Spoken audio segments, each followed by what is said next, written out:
ma première guitare, c'était une guitare en fer.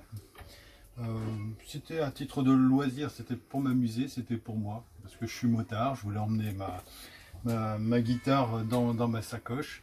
Et je voulais l'emmener aussi en avion.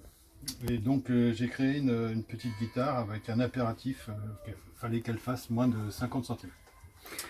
On voit plusieurs prototypes au mur. Juste, vous pouvez expliquer, donc il y a la première en aluminium au bout et les Alors, autres. après, j'ai essayé des prototypes. Taille d'une guitare, presque d'une guitare normale. Après, j'ai travaillé des petites guitares, des petits objets, en me disant, est-ce que tout petit, est-ce que ça peut marcher?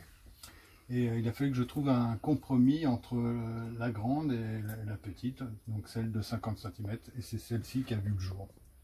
Alors, pas tout à fait comme ça, il n'y avait pas cet effet-là, mais il y a eu quelques petites améliorations depuis, mais en gros, c'est cette guitare-là. Maintenant, il y a 50 références différentes, c'est ça?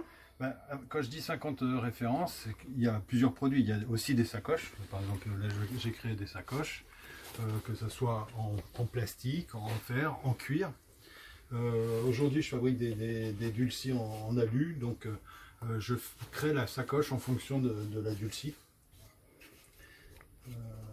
Donc voilà. Et donc après, j'ai sorti mon premier proto en un seul morceau de bois.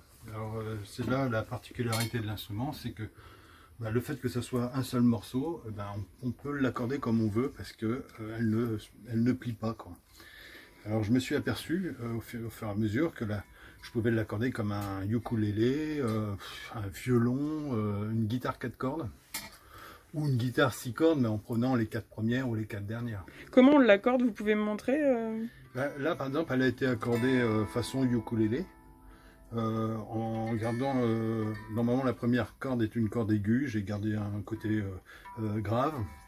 Du coup, au niveau acoustique, ça sonne pas tellement bien, c'est normal, il faut mettre un ampli, donc mettre un petit cordon et avoir un ampli sur pile qu'on emmène avec soi. Il existe de tout petits amplis d'ailleurs, et voilà. Et sinon, à titre personnel, moi je m'en sers sans ampli, j'entends quand même.